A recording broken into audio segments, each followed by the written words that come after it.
ইসলাম এবং আধুনিক অর্থনীতি ও ব্যবসা নীতি। পর্ব ৩। এ পর্বে আমরা ধনতান্ত্রিক ব্যবস্থা সম্পর্কে বিস্তারিত আলোচনা করব। সর্বপ্রথম আমাদের ধনতান্ত্রিক ব্যবস্থা সম্পর্কে বুঝতে হবে। সে উপলক্ষিত 4টি মৌলিক সমস্যা কোনো মূলনীতির ভিত্তিতে সমাধান করার দাবি করেছে। সেগুলা সমাধান করার জন্য কি দর্শন পেশ করেছে। ধনতান্ত্রিক ব্যবস্থার বক্তব্য হলো, এই 4টি সমস্যা সমাধানের একটিমাত্র উপায় আছে, তা হলো প্রত্যেক মানুষের ব্যবসায়িক ও শিল্প উৎপাদন তৎপরতার জন্য সম্পূর্ণরূপে স্বাধীন ছেড়ে দিতে হবে। তাকে এ ব্যাপারে ছাড় দিতে হবে। সর্বাধিক মুনাফা অর্জনের জন্য সে যে পদ্ধতি উপযুক্ত মনে করবে সেটাই গ্রহণ করতে পারবে। এর দ্বারা অর্থনীতির উপযুক্ত 4টি সমস্যা আপনা আপনিই সমাধান হয়ে যাবে। কারণ প্রতিটি মানুষ যখন চিন্তা করবে আমি সর্বাধিক মুনাফা অর্জন করব, তখন প্রত্যেক ব্যক্তি অর্থনৈতিক ক্ষেত্রে সে কাজই করবে সমাজে যার প্রয়োজন রয়েছে। এর ফলে 4টি সমস্যায় আপনা আপনি এক বিশেষ ভারসাম্যের সাথে সমাধান হতে থাকবে। এখন প্রশ্ন হলো, এই 4 সমস্যা কিভাবে স্বয়ংক্রিয়ভাবে সমাধান হবে? এই প্রশ্নের উত্তরের জন্য কিঞ্চিত ব্যাখ্যা প্রয়োজন। এর বিস্তারিত ব্যাখ্যার জন্য নিম্নলিখিত বিষয়গুলো উল্লেখযোগ্য। 1.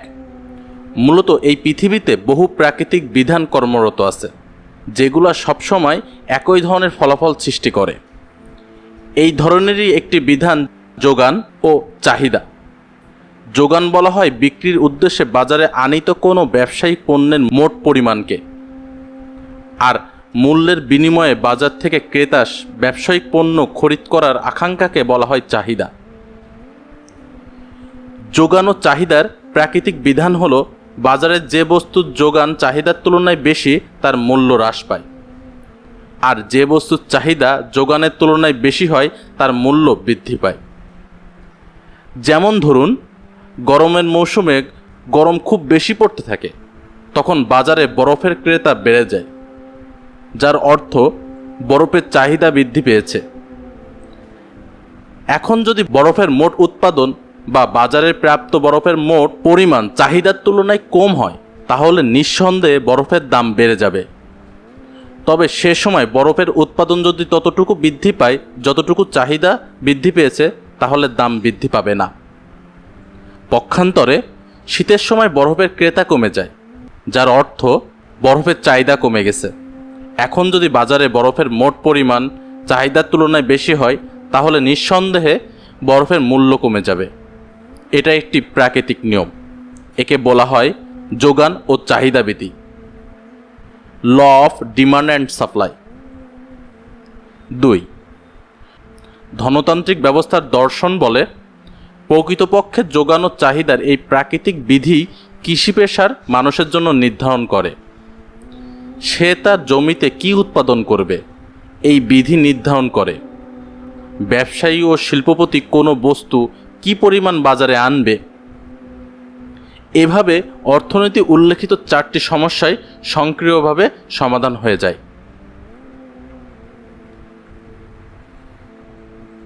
3.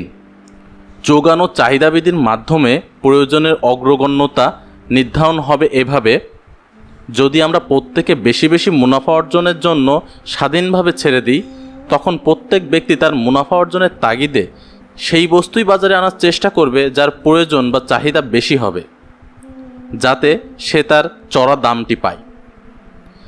কৃষক সে বস্তু উৎপাদনকে প্রাধান্য দেবে বাজারে যার চাহিদা অধিক হবে। শিল্পপতি সেই শিল্পদ্রব্য তৈরি করতে চেষ্টা করবে বাজারে যার ঘাটতি বেশি হবে। কেননা তারা যদি এমন জিনিস বাজারে আনে যার চাহিদা কম, তাহলে তারা বেশি লাভ পাবে না। তার ফলাফল হবে প্রত্যেক ব্যক্তি নিজেও নিজের মুনাফার জন্য কাজ করছে, কিন্তু যোগান ও চাহিদার প্রাকৃতিক শক্তি তাকে বাধ্য করছে সমাজের চাহিদা ও প্রয়োজন পূর্ণ করতে।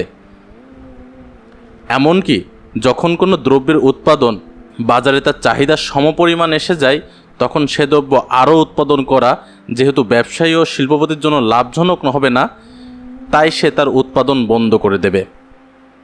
এভাবে শুধু যে দ্রব্যই প্রস্তুত হবে, সমাজে যার প্রয়োজন রয়েছে ততটুকু পরিমাণ প্রস্তুত হবে প্রকৃতপক্ষে যতটুকু তার প্রয়োজন পূরণে দরকার। এর নামই প্রয়োজনের অগ্রগণ্যতা নির্ধারণ।